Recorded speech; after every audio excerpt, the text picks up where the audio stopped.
What I first want to say about religion is that no matter how great of a person you are, in the end, if you're following a religion from a holy book, scripture is typically very divisive, meaning it puts a stigma on people who do not believe in that religion. No matter how good of a person that person may be, if they disbelieve in the same religion from the book you're worshiping, then they are automatically deemed a flawed person that needs help or needs to be saved or whatever.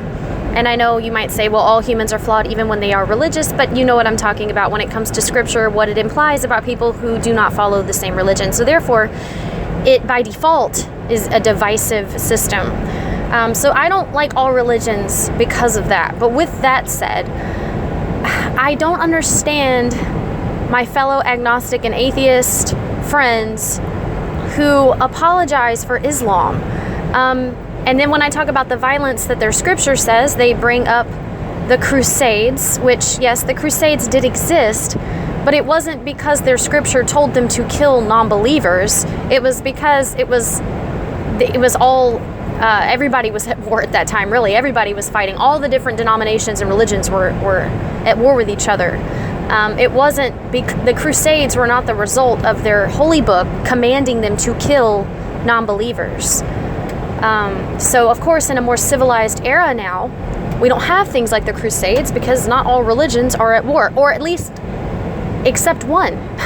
And that one religion is still Islam. And while you might say, well, not everybody is an extremist, duh, moderates are not true Islamists because their holy book commands to kill infidels. And the ones who deny this, I don't know if it's ignorance, like if they truly don't read those verses. I don't know if they do the same thing that modern day Christians do, where they say the Old Testament doesn't matter, even though their God said not to, even though their God commanded in the New Testament to regard all of God's law. I don't know the reason that moderate Muslims and Muslim apologists deny that scripture says to kill all throughout the book. It's not like just the beginning or just the end. I mean, all throughout the book in various ways, some direct, some implied, instructs to kill non-believers, and in very tragic ways too. And it's pretty specific about it. I mean, it's not like some vague statement. It's very specific about when and where. I mean, you can just go on Facebook right now and there are tons of groups online, Muslim groups, where they discuss when, how, and where to kill infidels. This is not, I'm not pulling this out of my butt. This is reality. And so that's why, Ariana Grande's concert 2 nights ago, the terrorist attack, so many people want to say, well, now Muslims are saying, well, now I know that people are going to judge me because I'm Muslim because of what happened. Well, not every single not every single Muslim is a terrorist, but most terrorists end up being Muslim. And I know this is where the apologists, and they do have somewhat of a point when they say, well, yeah, but look at the mass shootings, look at Sandy Hook, look at the theater shooting, look at this, look at that. Yes, that is very true. It's usually some spoiled white guy, either pubescent or in early 20s, who can't cope in life and was prescribed SSRIs and made them act psychotic, or they were just sociopaths. I get that. But if you Google the terrorist attacks, the frequency of them and the amount of people killed all over the world, it is still way more than these random mass shootings. And the point I'm trying to make is it really so... Okay, so we have eyeballs, we have ears, we have senses that allow us to pick up on patterns. Is it really so outlandish for us as people with these perspectives to fear something that is stereotypical? I mean, and this is where they will say, well, that's absolutely wrong because most Muslims are not like that. And that's true. That is true. But at the same time, our brains are like scanners in a way. And I think most people would be lying if they said that if they were on a plane ride and the only person who didn't fall asleep was a Muslim, that they would be more scared of that than if the only person who didn't fall asleep was, I don't know, like a 6-year-old Indian girl. Like, If it were a Muslim man who did not fall asleep, that would probably elicit more fear, and whether or not it is justified fear, it would still occur, and fear is not something that should be invalidated if it is based on reoccurring events. And I know people are going to hate me for saying that, but when I think of that concert, it makes me realize how, or not just the concert, oh my gosh, every single terrorist attack that happens, it is based on religion. That's why they shout out to their Allah. And then these same apologists want to say, well, they would find a way to kill regardless. And you know what? That could be true. But when you've got masses of people, groups of people as young as little toddlers, kindergarten age also, being trained how to kill infidels, being desensitized to murder, being taught how to chop heads off. And this is not just media. This is not just media. This is really happening every single day in the Middle East, parts of the Middle East. If you want to downplay that and act like that doesn't play a role with them thinking that we all need to die, and if you don't think it's going to get worse, and if you think I'm fear-mongering right now, and if you have a relative or a friend or anybody who's Muslim, which I do too, and therefore you take offense to what I'm saying without actually, logically weighing out what I'm saying, if you're just being emotional about it, and I'm not one of these Republicans who acts like emotions are bad. Emotions are important. When people deny that we use emotion when we make choices, or that we shouldn't use emotion, they're being illogical, because it's always going to come into play. We are emotional beings.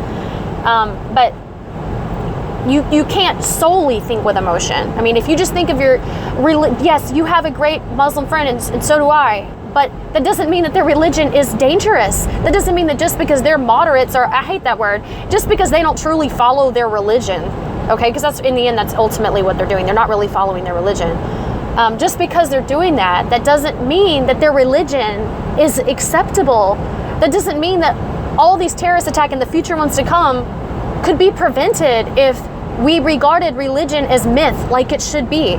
It's one thing if you want to have some personal relationship with your whatever, that's one thing. I'm talking about religious scripture from holy books that puts a fear in people, makes them disregard science, makes them egotistical and think that we are the only things worthy of food and all these beautiful creations, act like all the other living creatures in the world are not the same, are not equal. If they, if you just want to look at, okay, so you get what I'm saying. Sorry, I'm driving and the phone's in my lap, so I'm approaching some turns, some sharp turns. But yeah, you get what I'm saying, I think, I hope. Really, this is where when people say, what is it that bothers you? Why are you angry at God? I'm not angry at a God. First of all, you can't be angry at a God when you don't believe in a God or a goddess or ghosts or demons or goblins or any of that stuff. You can't be angry at it. What's angering is when people just justify either their cruel judgments of great people, oh my God, did you hear her? She's an atheist. Oh my God, automatically deem them a bad person. That's a disgusting, shallow, hideous part of religious belief. And then, of course, the obvious one, terroristic acts. And I'm sorry, I don't believe that a lot of these people would be suicide bombers if it weren't for their religious upbringing, Islam to be exact. I totally disagree with that. I would bet money that these people would not be that way if it were not for how they were brought up to believe. Just imagine if you were brought up with that sort of brainwash. And just imagine if you were promised this eternal heaven and from Allah, if you took all these lives in His name. I mean, you would almost, I'm gonna turn the heat down. I don't see how you can honestly think these people would grow up to still be suicide bombers even if they weren't taught that.